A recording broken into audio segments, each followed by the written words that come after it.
אנחנו האימפריה האדירה של העולם. אימפריית העולם. טכנולוגיית העולם. הכל.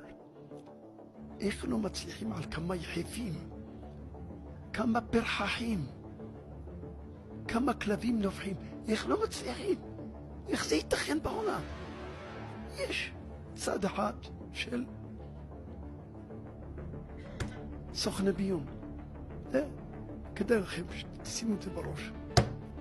שימו את זה בראש, סוכני ביון, 500 מיליון דולר שנתנה פרס לשלם בשביל למצוא סוכני ביון שיגידו לה, יגלו להם הכל. וגילו להם, השתיקו את הכל! השתיקו את הכל! והחריבו את עם ישראל. אלפים שמתו, שנהרגו, שנטבחו, שזה הם. זה הסוכני ביון.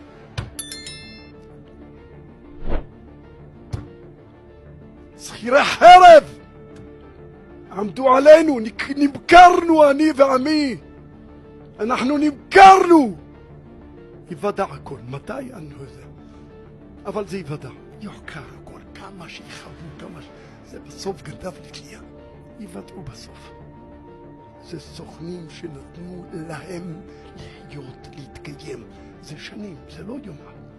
אתם חושבים שהתוכנית של 7 באוקטובר, יום שמחת תורה, אתם חושבים שזה אותו יום? לא. זה לפני כן, לא להרוג, מה פתאום? לא כדאי להיכנס, לא כדאי להרוג. הנה המחבל הזה, יש לנו הזדמנות.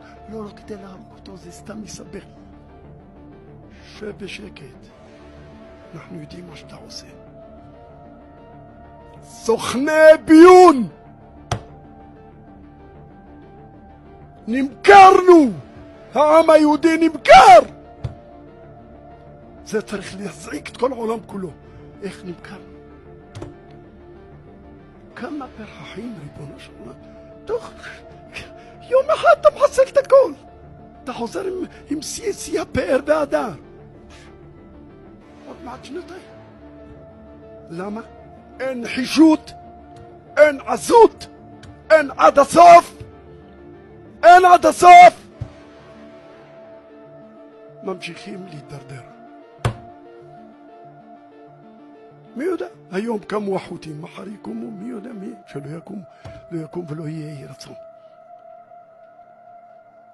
אבל אסור לנו, העם היהודי, לאבד את העזות שלו.